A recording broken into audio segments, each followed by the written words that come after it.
Olá, hoje nós vamos fazer umas questões do Enem que envolvem o estudo da química orgânica.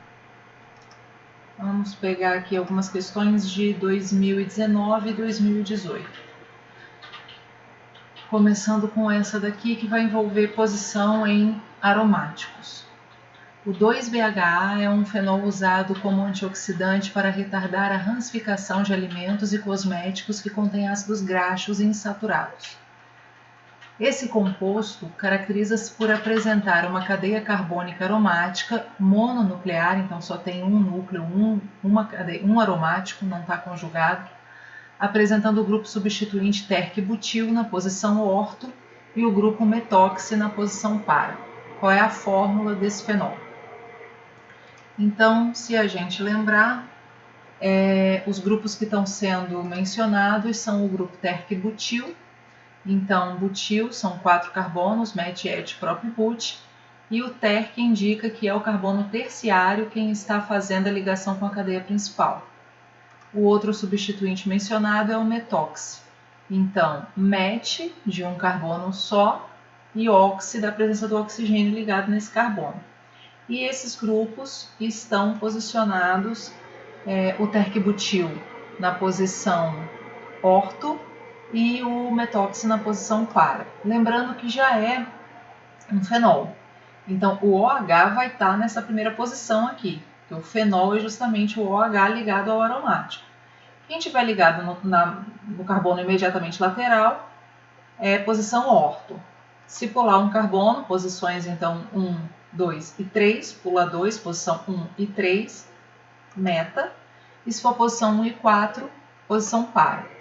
Então, como nós já temos um fenol, tá aqui o fenol, quem eu vou ter aqui nessa posição, lateral ao OH, que seria a posição orto? O grupo terc-butil. E na posição para, eu teria o grupo metoxi. Então, eu vou ter um terc-butil ligado aqui, substituindo um hidrogênio desse carbono, e um metoxi aqui, o que vai me dar como resposta correta a letra C da questão. Ok? Seguindo, ainda de 2019, vamos tratar aqui de polímeros, né? Então, quando eu tenho essa representação com colchete e esse N, indica que isso é uma unidade monomérica que está se repetindo N vezes. Então, eu tenho um polímero, no caso, o politereftalato de etileno, o PET. Uma das técnicas de reciclagem química do polietileno gera o tereftalato de metila e o etanodiol, conforme o esquema da reação, e ocorre por meio de uma reação de transesterificação.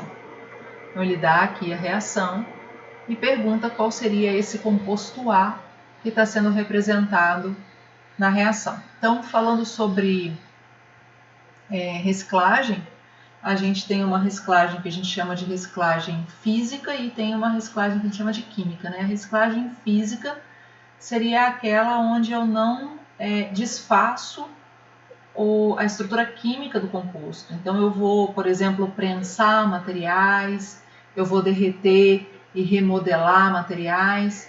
E já a reciclagem química, ela implica a questão justamente de eu decompor o material, de eu alterar a estrutura química, que é o caso aqui.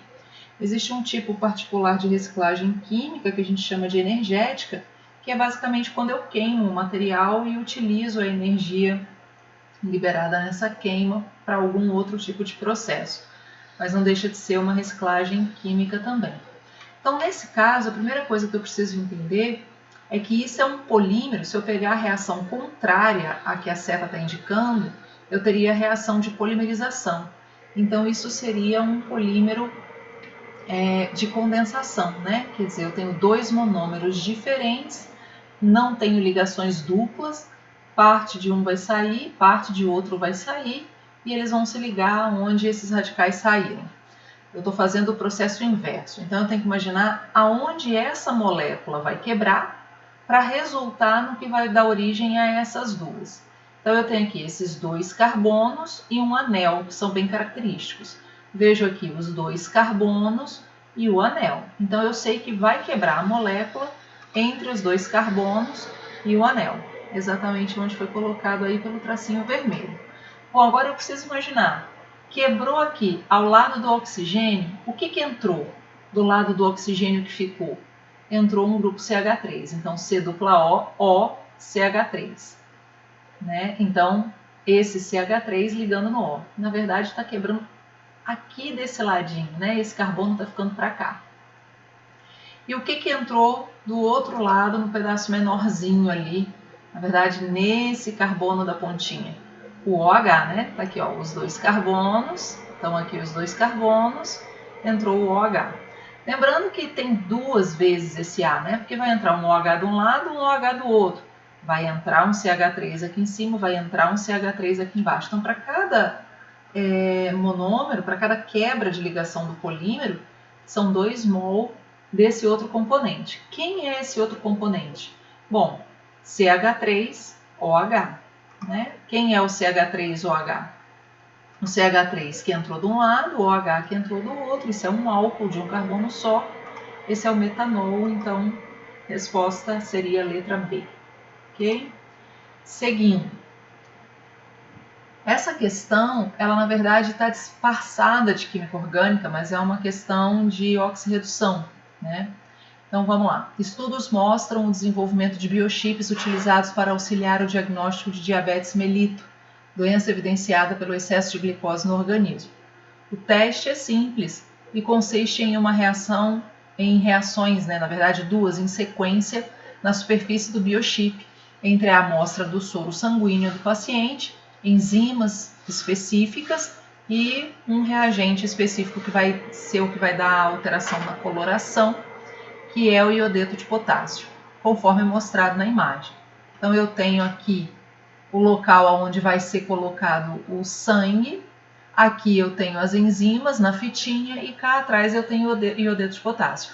Quando eu colocar o sangue aqui, ele vai deslocar para cá, as duas reações vão provocar uma alteração de cor.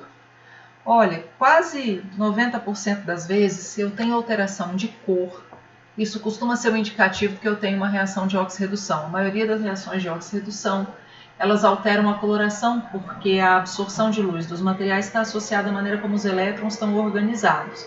Se a reação é de oxirredução, significa dizer então que houve alteração dos elétrons, né?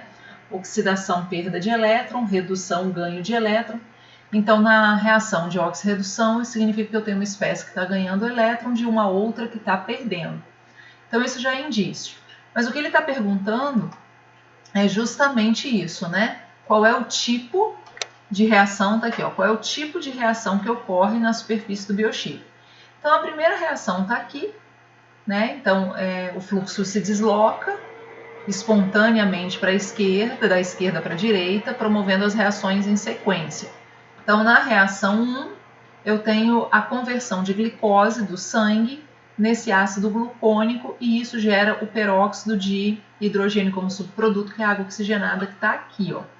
E na reação 2, essa água oxigenada vai reagir com os íons iodeto, formando água e oxigênio. E é isso que vai gerar a alteração da coloração do iodeto de potássio, a alteração no íon iodeto. Então, ele quer saber qual é o tipo de reação. Bom, toda vez que eu tenho a mudança da cor é um indicativo, mas eu tenho que verificar se isso realmente está acontecendo, se realmente está acontecendo a oxirredução. Então, toda vez que eu tenho, como acontece aqui na reação 2, uma substância simples, O2, substância formada por dois átomos, então, iguais, apenas átomos iguais. Isso é uma substância simples. E eu tenho esse mesmo átomo, no caso aqui o oxigênio, no outro lado da reação, em uma substância composta, isso indica para mim que mudou o número de oxidação. Então, vamos revisar aqui essa questão do número de oxidação. Tá? O que seria o número de oxidação que a gente vai abreviar por NOx? O número de oxidação é a carga que o átomo tem, ou a carga que o átomo teria, porque às vezes vão aparecer para nós algumas espécies químicas que de antemão não tem carga, que foi o que aconteceu na reação. Eu tinha H2O no lado da reação e eu tinha O2 do outro lado da reação. Bom, algum dos dois tem carga? Não. Se tivesse aparecido para mim, por exemplo, Na+, qual seria o número de oxidação? Mais 1, porque o NOx é a carga, que está explícita. Agora, e quando eu não tenho a carga? Eu vou ter que imaginar o que está acontecendo. Se eu não tenho carga, é porque eu tenho uma ligação covalente. Então, no caso da água, o que eu tenho é HOH, e eu vou ter que imaginar, pela diferença de eletronegatividade, caso essas ligações entre oxigênio e hidrogênio se desfaçam, quem vai ficar com os elétrons que estavam sendo compartilhados? Como vai ficar a situação desses elétrons? Então, lembrando aqui, flúor, fui ontem no clube, briguei e saí carregado para o hospital, ordem crescente de eletronegatividade, que me mostra aqui que se essa ligação aqui, ó, entre hidrogênio e oxigênio for quebrada, os dois elétrons aqui da ligação vão ficar com o oxigênio. Por quê?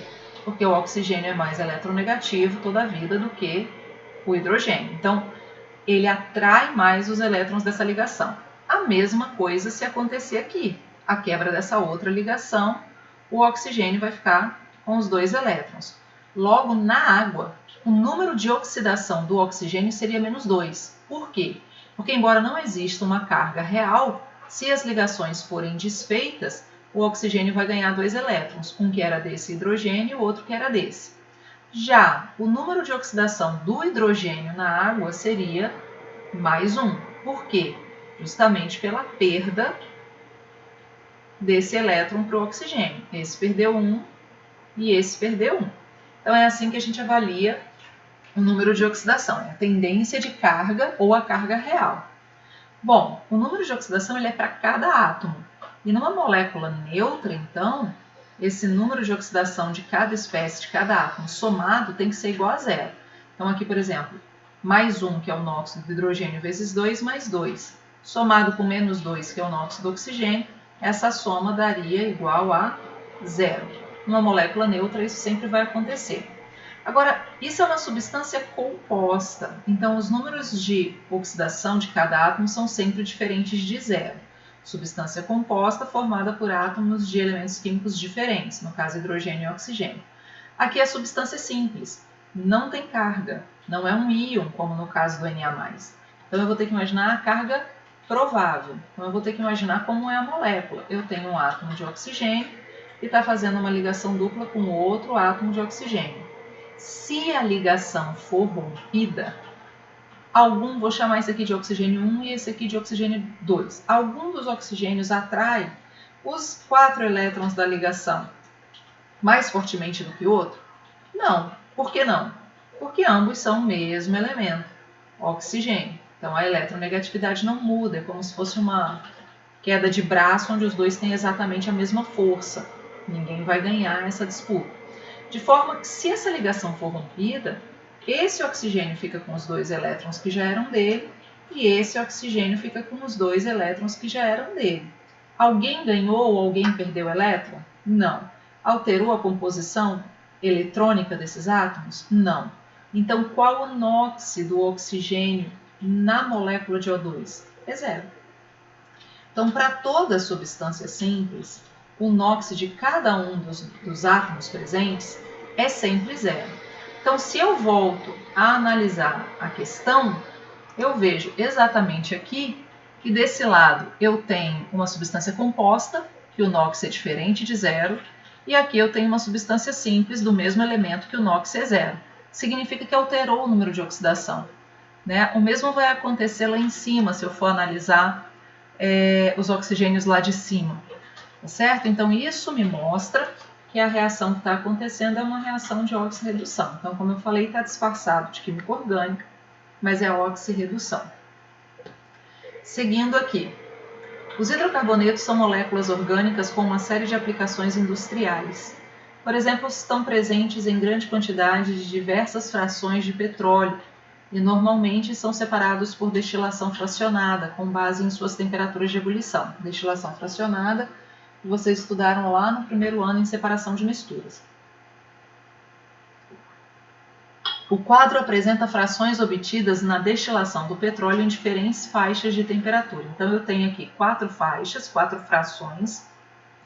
As variações de temperatura até 20 graus, de 30 a 180, de 170 a 290, 260 a 350. Veja que isso não é muito certo, ó. 290 aqui está de 260. Por quê? Porque ainda que eu esteja variando a temperatura, o que eu obtenho na destilação são misturas de compostos. Eu não consigo separar cada um, né, isolar cada um.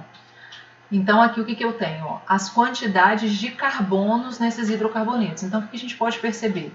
À medida que a quantidade de carbonos aumenta, a temperatura de ebulição desses compostos também aumenta. Então, o que ele está perguntando é, na fração 4, a separação dos compostos ocorre em temperatura mais elevada, por quê?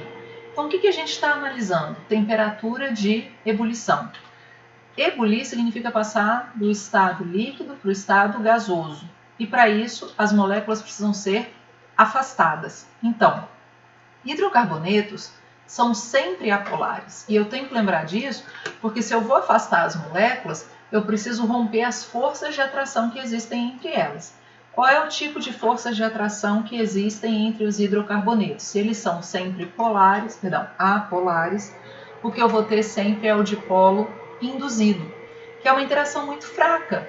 Mas acontece que se eu tenho moléculas pequenas, essa interação fraca ocorre numa área pequena. Mas na medida em que a quantidade de carbonos da molécula vai aumentando, a área da molécula vai aumentando. Então essas interações, ainda que fracas, estão acontecendo numa área maior.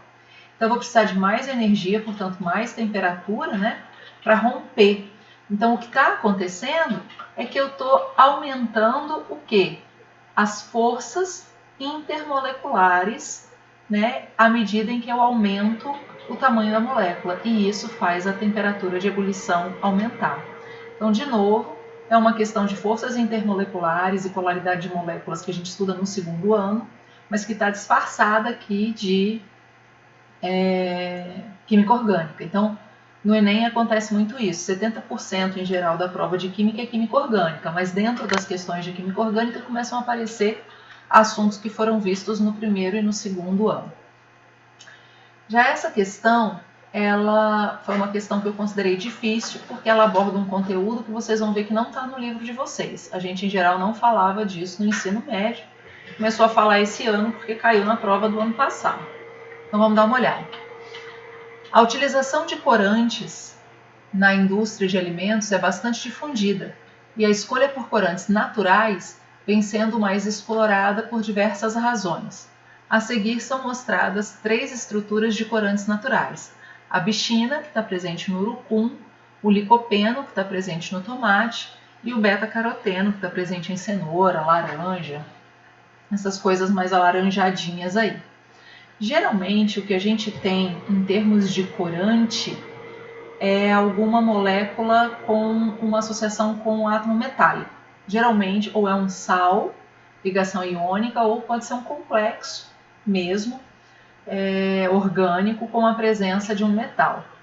Geralmente, os metais, principalmente os metais que são de transição, que têm os subníveis D ou F semi-preenchidos. Então, eles absorvem luz numa frequência que faz com que eles sejam, então, bons corantes.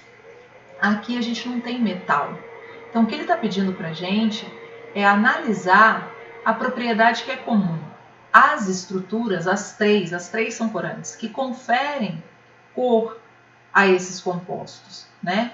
Então, o que essas cadeias carbônicas têm em comum que faz com que esses compostos sejam corantes, né? Então, cadeias conjugadas, cadeias ramificadas, átomos de carbonos terciários, ligações duplas de configuração cis, átomos de carbono de hibridização sp3. Então vamos de trás para frente aqui. Átomos de carbono de hibridização sp3 significa átomos que fazem as 4 ligações simples. Será que todo átomo que faz as 4 ligações simples vai fazer com que a molécula seja colorida, que ela tenha cor? Por exemplo, pensa no etanol, né? O etanol, para ser um álcool, ele tem que ter um carbono primário, ele tem que ter um carbono saturado, e então ele tem uma hibridização sp3, mas o álcool é incolor. Então essa opção aqui, pelo que eu sei, já caiu por terra. Ligações duplas de configuração cis. O fato de uma gordura ser cis, o fato de... Estou falando de gordura porque é onde a gente fala mais de cis e trans, né? De isomeria cis e trans. O fato de ser cis ou trans altera a coloração, né? Não temos evidências disso. Tá? Na questão C e B, eu já sei que as duas estão erradas, porque se uma tiver certa, a outra também tá. Porque o que diz a C? Átomos de carbono terciário. O que é um átomo de carbono terciário? Está ligado a outros 3 carbonos. Então tem um carbono de um lado, um carbono do outro e um terceiro. Ou seja, tem uma ramificação. E ele está dizendo aqui na letra B, cadeia ramificada. Então se a B fosse certa, a C também seria. Então isso eu já vou eliminar das minhas possibilidades. Por quê? Porque não pode ter 2 respostas corretas. Então eu ficaria aqui entre a A e a D. Tudo bem? E nós não estudamos isso, mas a questão é essa cadeia conjugada aqui. A resposta correta seria a letra A. Quando a gente viu classificação de cadeia carbônica, a gente vê aberta, fechada, saturada, insaturada, homogênea, heterogênea, normal, ramificada. O que é uma cadeia conjugada? A cadeia conjugada é aquela que tem ligações π intercaladas. Então, eu tenho uma ligação simples, uma ligação dupla. Uma simples, uma dupla. Uma simples, uma dupla. Toda vez que isso acontece em sequência, tá? Não basta ter uma simples e uma dupla. Isso tem que se repetir, ok? Então, geralmente cadeias com pelo menos 10 carbonos, por aí, embora existam exceções. Se elas tiverem essas ligações simples e duplas, isso faz essa... como é que eu digo? Essas ligações π fazem então com que a absorção de luz ocorra na faixa do visível e por isso elas têm cor, elas são usadas como corantes. Então, nesse caso, a resposta correta é letra A, e isso foi alvo de reclamação na última prova, porque isso não costuma ser trabalhado, não está no conteúdo do ensino médio. Vamos lá. Agora a prova de 2018. O que caiu de orgânica na prova de 2018? A radiação na região do infravermelho, então de novo, a questão de luz ou não necessariamente luz, mas de interações de energia associada à estrutura da molécula, né? A radiação na região do infravermelho, não luz visível agora, tá no infravermelho, interage com a oscilação do campo elétrico gerado pelo movimento vibracional de átomos de uma ligação química. Então, você tem átomos ligados quimicamente e existe uma vibração aí. Então, há uma propagação de energia oriunda dessa vibração. E ele está dizendo que a radiação na região do infravermelho interage com algumas, semelhante ao que acontece com micro-ondas, quando eu tenho ali um aparelho gerando ondas em frequência semelhante à da vibração das moléculas de água. Né? E aí, como nos alimentos a gente tem água, quando essas moléculas interagem com a energia do aparelho, essa vibração se intensifica, parte dessa energia é dissipada na forma de calor e isso vai fazer com que o alimento aqueça. Então, o que ele está dizendo é, quanto mais fortes forem as ligações e mais leves os átomos envolvidos, maior será a energia. E, portanto, maior a frequência de radiação do infravermelho associada à vibração da ligação química. A estrutura química da molécula 2-amino-6 cianopiridina é mostrada. Então tá aí, ó. Eu tenho um grupo ciano aqui, que é esse grupo carbono-nitrogênio. Eu tenho uma amina e outra amina. Uma amina secundária aqui, na verdade uma amina terciária, né? Por causa da ligação dupla. Não tem o hidrogênio, então fica até difícil de classificar. E aqui uma amina primária. Bom, a questão é, qual a ligação química dessa molécula envolvendo átomos diferentes de hidrogênio que absorve a radiação do infravermelho com maior frequência? Né? Então, lembrando da escala de eletronegatividade, eu vou desconsiderar o hidrogênio, não me interessam as ligações entre NH, porque ele está falando ligações com carbono, e não me interessa ligações CH, porque ele está mandando eu desconsiderar o hidrogênio. O que sobrou? NC, tudo bem? E aqui é NC, NH não pode porque o H está fora. Então, o que sobrou? Ligações entre nitrogênio e carbono. tá certo? Que são essas aqui e essas aqui. Agora, ele está dizendo o seguinte, quanto mais fortes forem essas ligações, mais vai absorver energia, né? O maior, mais vai absorver energia, não. Mais vai absorver energia dessa radiação infravermelha. Então, o que a gente tem que lembrar? A quantidade de ligações que cada átomo faz, né? Então, aqui, ó, lá no iniciozinho da química orgânica, a gente fala que a química orgânica é a química do Chomps. E que o carbono faz, então, 4 ligações, hidrogênio 1, oxigênio 2, nitrogênio 3, fósforo 3 e enxofre 2. Então, o carbono, se ele faz uma ligação ali, com o nitrogênio ele tem que estar fazendo 3. Tudo bem? Então, tá aqui, ó. Por quê? Para o carbono tem que ser 4, para o nitrogênio tem que ser 3. Então, aonde que eu vou achar isso na estrutura? Tá aqui, ó. Por isso é C tripla N, ok? E não dupla. Resposta correta ali. Outra questão de 2018. Na hidrogenação parcial de óleos vegetais, efetuada pela indústria alimentícia, ocorrem processos paralelos que conduzem à conversão de gorduras cis em trans. Diversos estudos têm sugerido uma relação direta entre os ácidos graxos trans e o aumento do risco de doenças vasculares. Qual tipo de reação química a indústria de alimento deve evitar para minimizar a obtenção desse subproduto? Então, qual a reação que ele está falando que ocorre? Hidrogenação parcial dos óleos vegetais. Por que a indústria faz isso? Para ganhar nosso dinheiro, né? A manteiga é um alimento apreciado, proveniente do leite batido, né? Então é caro porque o leite vem de origem animal e eu preciso de muito leite para obter pouca manteiga. Então a manteiga é cara, como não é todo mundo que tem dinheiro para pagar a manteiga, o que a indústria de alimentos faz? Produz algo semelhante à manteiga, porém mais barato. Então, em vez de usar a gordura do leite, que é de origem animal, ela vai procurar uma gordura de origem vegetal. Qual a diferença das gorduras animais e vegetais que nos interessa nessa análise dessa questão? A presença de ligações duplas.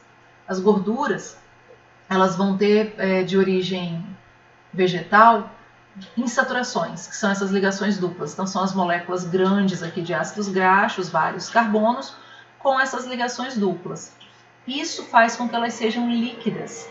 Nós vamos falar em óleo de milho, em óleo de soja, em óleo de coco, tudo isso aí que é de origem vegetal é mais líquido em temperatura ambiente pela presença dessas insaturações. Agora, quando você deixa a panela que você fez a costela, né, a feijoada, quando você deixa o alimento esfriar ali, você percebe aquela crosta de gordura na superfície sólida. Por quê? Porque a temperatura baixou e aquela gordura que então é de origem animal, ela foi então solidificada. E a diferença estrutural é a falta dessas ligações duplas. Então a gordura de origem vegetal ela é insaturada, a de origem animal é saturada. Então, para que essa gordura vegetal mais barata, esse lipídio vegetal, então óleo, né, seja parecido com a manteiga, a indústria vai fazer o quê? Vai quebrar essa ligação aqui e vai adicionar hidrogênios. Se você olhar lá na sua embalagem de margarina, vai estar escrito gordura vegetal hidrogenada, ou óleos vegetais hidrogenados, né? Então, o que vai acontecer? Quebra a ligação π, um hidrogênio entra de um lado, um hidrogênio entra do outro, e agora onde eu tinha insaturação eu não tenho mais. Aí qual vai ser o aspecto desse lipídio? Ele vai ser mais sólido, mais pastoso.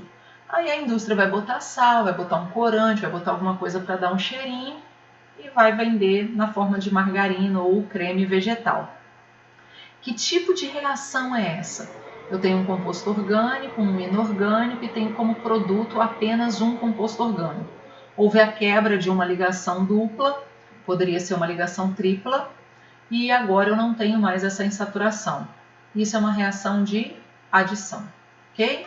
Então, sempre que eu tenho dois reagentes, um orgânico e um inorgânico, e apenas um produto, e aí ocorreu ou a quebra da ligação π, que é esse caso, quebra da ligação dupla, ou abriu uma cadeia fechada de até 4 carbonos, vou mostrar isso. Isso é reação de adição, letra A.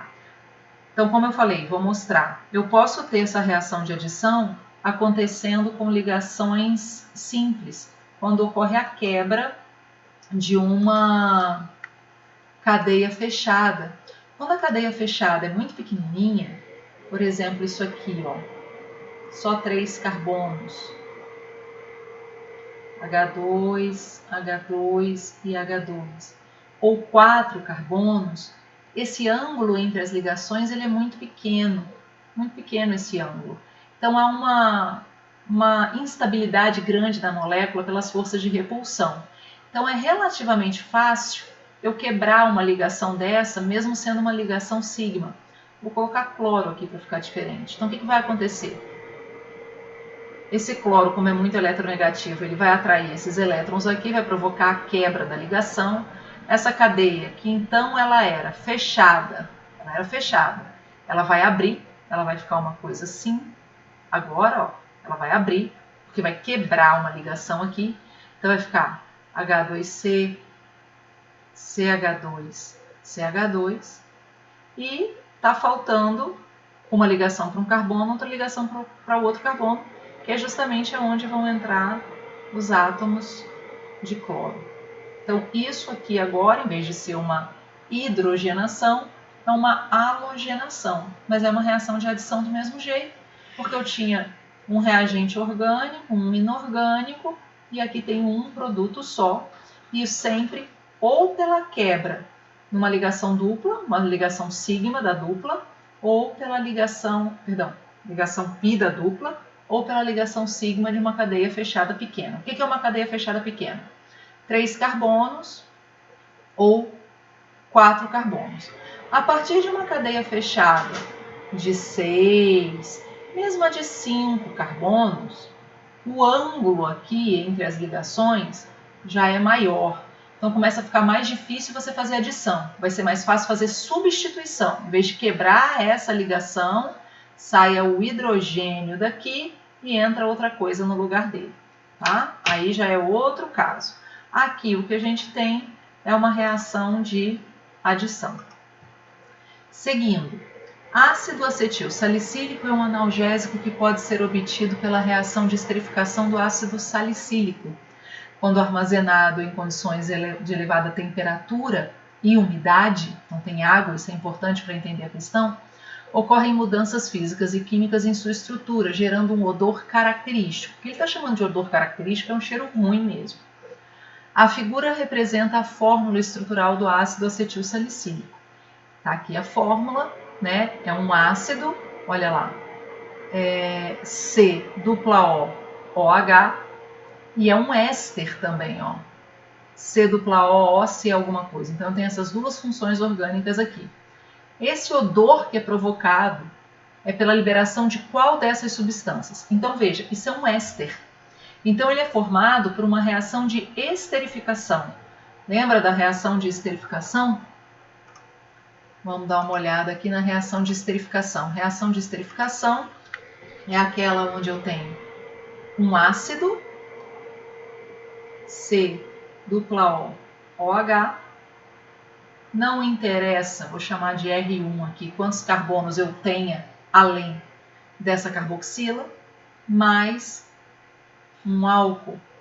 E também não interessa quantos carbonos eu tenho aqui, desde que o primeiro carbono ligado à hidroxila seja saturado, para ser álcool. O que vai acontecer é uma desidratação. Toda reação de esterificação é uma reação de desidratação. Então vai sair esse OH e esse H, e isso vai formar água. O que vai acontecer então? Esse oxigênio aqui vai se ligar a esse carbono. Então eu vou ter agora um éster. R1, C-O, O, que é esse O aqui, R2. Isso é o éster.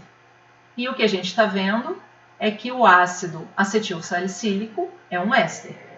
Bom, quando eu fiz essa reação, liberou água. E agora eu estou dizendo que eu estou fornecendo energia e água. Então vai acontecer a reação oposta. Então vai ser uma reação onde eu vou quebrar a ligação, vai ser o contrário do que aconteceu aqui. Então vai haver a quebra dessa ligação e vai entrar o OH de um lado e o H do outro. Como que isso vai se processar lá na nossa questãozinha? Vamos dar uma olhada? Vai haver a quebra ali e aquele pedaço ali, ó, vai entrar o que naquele lugar ali? No lugar da ligação que saiu? O H. Então o hidrogênio da água vai entrar aqui, o OH da água vai entrar aqui, mas esse pedaço não me interessa. Por quê? Porque eu conheço essa estrutura. É isso aqui que dá o cheiro forte, né? C-OH é um ácido. Ácido com 2 carbonos, et. Então esse é o ácido etanóico. A gente sabe que é o nome e o PAC do ácido acético, que é o principal componente do vinagre, que tem um cheiro extremamente forte. Tá certo? Então, o odor ruim que a gente vai sentir se começar a decompor o ácido acetilsalicílico é o odor semelhante ao de vinagre, pela presença, pela formação de ácido acético. Acho que essa questão agora vai tratar de isomeria. Então, vamos lembrar ali, isômeros são substâncias que são diferentes em algum aspecto, mas que elas têm a mesma fórmula molecular. Então, a gente precisa saber onde está a diferença para saber que tipo de isomeria está ocorrendo. Então, várias características e propriedades de moléculas orgânicas podem ser inferidas analisando sua fórmula estrutural, que é essa que está sendo dada aí. Na natureza, alguns compostos apresentam a mesma fórmula molecular e diferentes fórmulas estruturais. Nesse caso, por exemplo, ó, aqui está pintadinho, então está projetado para frente. Aqui está pontilhado, então está projetado para trás. É essa a única sutileza aí que diferencia as duas estruturas. São os chamados isômeros, como ilustrado nessas estruturas duas aí. Entre as moléculas apresentadas, observa-se a ocorrência de qual tipo de isomeria? Então vamos olhar.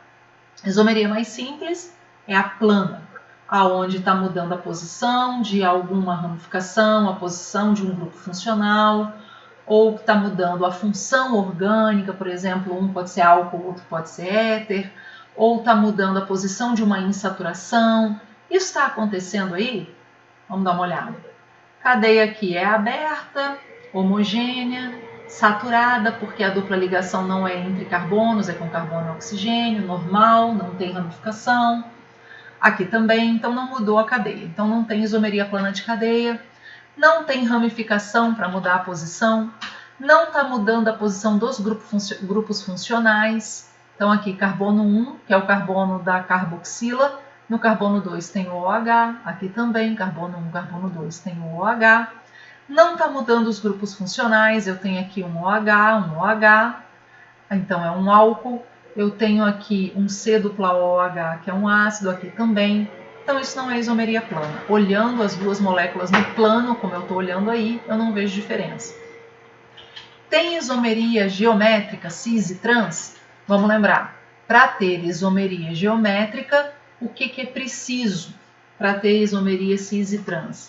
Eu tenho que ter ou uma ligação dupla ou uma cadeia fechada, ligação dupla entre carbonos ou cadeia carbônica fechada, aonde eu tenho nesses 2 carbonos da ligação dupla esse ligante aqui diferente desse, vou colocar aqui H e Cl, veja, um diferente do outro, vou colocar aqui H e Cl, um diferente do outro. Eles não precisam ser iguais, como ficou aqui por acaso, tá? Mas tem que ser diferentes em cada carbono. E aqui numa estrutura fechada, pelo menos em 2 carbonos, a mesma coisa tem que acontecer. Vou botar aqui bromo e CH3, vou botar aqui bromo e CH3. Isso pode gerar isomeria geométrica, porque daí eu vou traçar um plano na molécula e vou avaliá-la. Para o mesmo lado do plano estão os de menor massa, no caso iguais. Então esse seria o cis. Se eu tivesse a estrutura oposta, aqui H e aqui Cl, por exemplo, aqui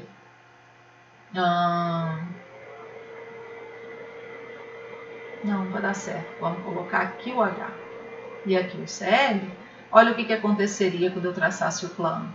Eu teria os menores de menor massa em planos opostos. Esse seria o trans, tá certo?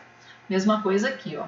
Se eu traçasse um plano aqui, ó, esse seria o cis. Se eu invertesse um desses lados, aqui Br e aqui CH3, esse seria o trans. Ou seja, para ter esse tipo de isomeria, ou eu tenho a dupla com os dois ligantes diferentes entre si em cada carbono, ou eu tenho a cadeia fechada com pelo menos 2 carbonos de ligantes diferentes.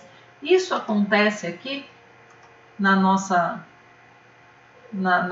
exemplo, na nossa questão? Não acontece, eu não tenho ligação dupla nem a cadeia fechada. Então, o que sobrou?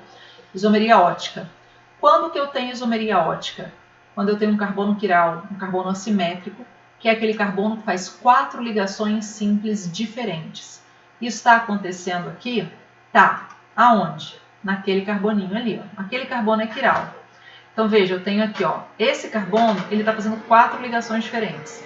Aqui eu tenho um grupo OH, que é diferente do grupo carboxila que está aqui, que é diferente do grupo CH3 que está aqui, que é diferente do hidrogênio que não aparece nessa fórmula, mas que está aqui, porque a gente sabe que o carbono tem que fazer 4 ligações. Então, isso é isomeria ótica.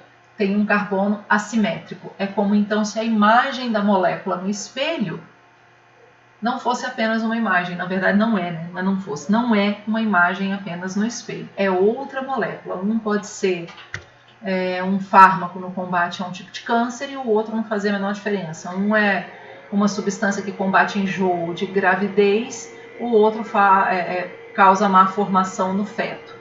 Né? Isso aconteceu.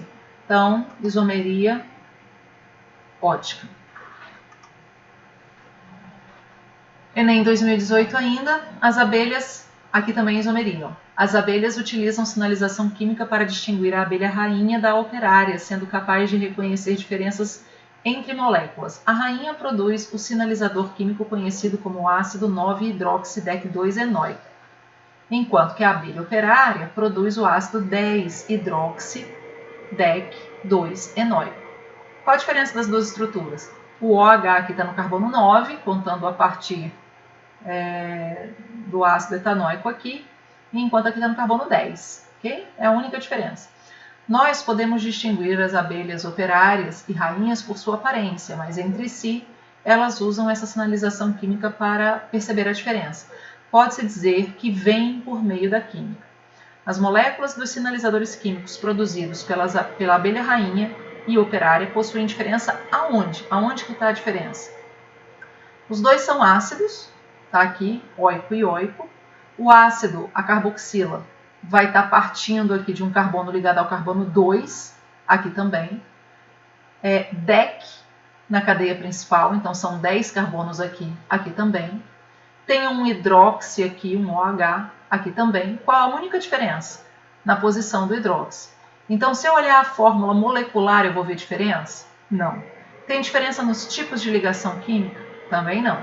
Contagem do número de carbonos? Mesma coisa para os dois. Cadeia principal com 10, mais o carbono da carboxila. Identificação de grupos funcionais são os mesmos. O OH e a carboxila, a hidroxila e a carboxila. Então, o que muda? A fórmula estrutural. Porque num vai estar pendurado o OH no carbono 9 e no outro no carbono 10. Então, o que está mudando aqui é a posição do OH. São isômeros aí de posição. Outra questão, grafeno. O grafeno é uma forma alotrópica do carbono constituída por uma folha planar, que é um arranjo bidimensional, então, isso aqui é importantíssimo, arranjo bidimensional. tá certo? Então, a geometria do carbono aí não tem 3 dimensões, só 2. De carbonos compactados e com a espessura de um único átomo. Imagina o tanto que é fina essa estrutura. Sua estrutura é hexagonal, conforme a figura. Nesse arranjo, os átomos de carbono possuem qual hibridização? Então, vamos lembrar disso aqui. Primeiro, vamos lembrar do que é alotropia.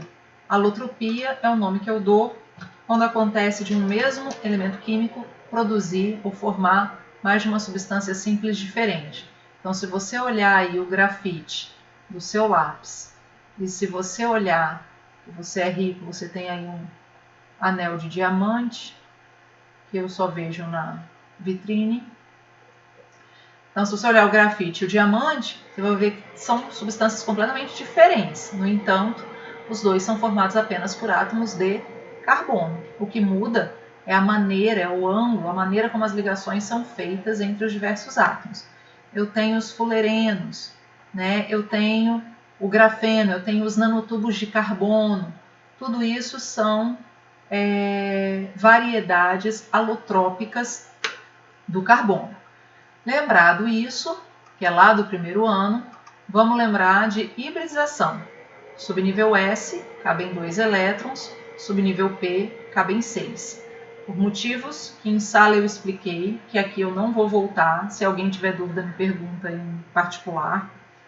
Pode acontecer de ser mais estável para os átomos quando não estão com os subníveis S e P completos, fundirem ou trocarem elétrons entre esses subníveis.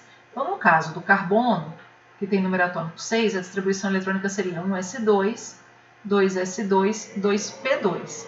Então, como é que está o carbono? No subnível S tem 2 elétrons e no subnível P os elétrons estão em duplas, tá? Eu tenho aqui um e aqui outro. Então, para que o carbono consiga fazer as 4 ligações simples, é preciso que um elétron daqui venha para cá. Ele fica aqui e esse daqui vai sumir. Isso é o que eu chamo de hibridização sp3, porque ficou só um elétron no subnível S e 3 elétrons no subnível P. Dessa forma, o átomo que entrar aqui encaixa um elétron aqui que tinha espaço, o átomo que entrar aqui, o elétron vai encaixar aqui nesse orbital e assim sucessivamente, o daqui aqui e o daqui nesse último. Por isso eu chamo de sp3. Do jeito que estava, como estava antes? Vamos repetir aqui. Tinha 2 e aqui no subnível P tinha 1 e 1. O que é possível fazer aqui? É possível encaixar uma ligação aqui e 2 ligações aqui. Então, esse carbono de hibridização sp2, veja, está lá o S com 2 no P, ele pode fazer uma ligação dupla e 2 simples. A dupla vai acontecer aqui, as simples aqui. E se for apenas sp, eu vou ter a ligação dupla para cá e para cá, ou a ligação tripla e a simples. O que vocês têm que saber, porque a gente não vai entrar em números quânticos para entender melhor quando essa hibridização acontece. Vocês têm que saber que toda vez que a hibridização é sp3, são sempre ligações simples. E aí a geometria ela é tetraédrica, ou seja, tridimensional, um tetraedro. A gente mostrou isso já na outra aula, né? Como se fosse um tripé de microfone, mas a haste que segura o microfone projetada para cima. Nesse caso aqui, sp2, qual vai ser a geometria? Triangular, ou trigonal, ou trigonal plana, tá certo? Por quê? Porque forma, olha aqui, ó, forma um triângulo plano. E nesse caso aqui, de geometria SP, eu tenho uma geometria linear. Então é isso que eu tenho que analisar na questão. Se é sp3, ligações simples, as 4, geometria tetraédrica e isso é tridimensional. sp2, geometria triangular bidimensional. E se vocês lembrarem, o enunciado já dizia que era bidimensional. Então, eu já vou descartar esse sp3 aqui lá na minha questão. E linear, se for sp. Então, voltando na questão e analisando a figura, o que eu observo aqui? Ó? Como é que é a ligação? Ó? É um triângulo, tá vendo? Forma um triângulo aqui, aqui e aqui. Então, eu tenho uma geometria triangular ou trigonal plana. E qual é a hibridização que gera essa geometria? SP2. Então, uma questão triste de pura decoreba na prova do Enem. E de alguma coisa que nem está no currículo mais da Secretaria de Educação aqui no DF, que é a hibridização. Tá? Então, é aquilo que eu sempre falo. Você é que sabe qual é a importância da sua prova do Enem. Quantas questões você tem que acertar para o curso que você quer fazer. Acho que essa é a última questão. Tensoativos são compostos orgânicos que possuem comportamento anfifílico, ou seja, na mesma molécula eu tenho uma região que é polar, que é o caso aqui, ó. Eu tenho as cargas elétricas claramente dispostas aqui, ó, isso é polar, menos e mais. E eu tenho uma região que é apolar, na mesma molécula, que seria, no caso, essa sequência de carbonos e hidrogênios aqui, né, que sempre é apolar. Bom, ela tem então uma região que é hidrofóbica, hidroágua, fóbica, fobia, não interage bem com a água. Por quê? Porque a água é polar. Então, essa região apolar não interage bem com a água, hidrofóbica. E uma região hidrofílica, hidroágua, filia, afinidade.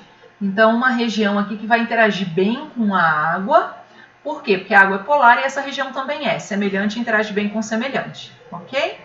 Isso são tensoativos, porque eles vão interagir bem com a água, quebrar a tensão superficial da água, as ligações de hidrogênio, e também vão interagir bem com gorduras, com óleos. Por isso, a eficiência na ação de limpeza, como os sabões e detergentes. Então, sempre que eu falo de tensoativos, eu lembro no meu cotidiano de sabões, detergentes, shampoos, tudo isso são tensoativos. O principal tensoativo aniônico, ou seja, que a base, ligado aqui ao carbono, a base da molécula tem carga negativa, ânion, aniônico, sintético, não é natural, surgiu na década de 40 e teve grande aceitação no mercado de detergentes em razão do melhor desempenho comparado com o sabão. O sabão não é artificial, o sabão é natural. Você já viu sua avó fazer sabão, ela pega lá a gordura da galinha, do óleo que fritou, sei lá o que é, qual gordura qualquer, né, qualquer óleo, qualquer lipídio, e reage isso a quente com soda cáustica, com hidróxido de sódio. Isso vai gerar o sabão, tá certo? Então, épocas de guerra, a gente teve escassez de matéria-prima para a produção de sabão. O que a indústria vai fazer? Algo parecido com outro tipo de matéria-prima que não esteja em falta. Então, vão surgir os detergentes, que são como sabões, são tensoativos artificiais.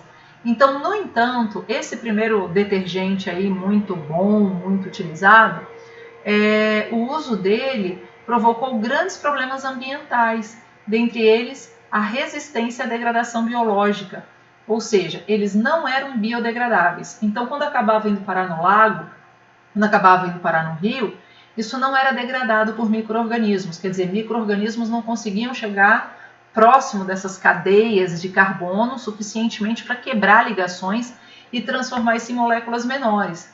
Por isso, isso gerou problema ambiental, porque uma vez que isso não se degradava, ele ficava na água provocando espumas, impedindo a entrada de oxigênio e luz solar na água, gerando então eutrofização desses corpos aquáticos, né?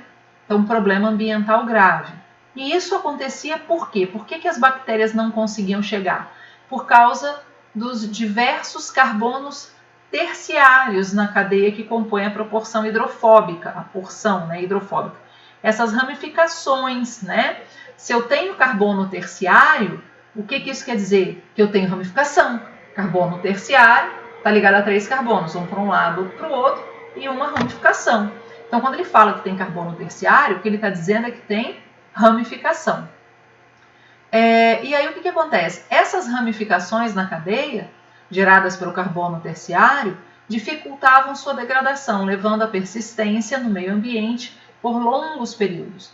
Isso levou à sua substituição, na maioria dos países, por tensoativos biodegradáveis, ou seja, com cadeias alquílicas abertas, lineares, sem, então, ramificações normais, tá certo?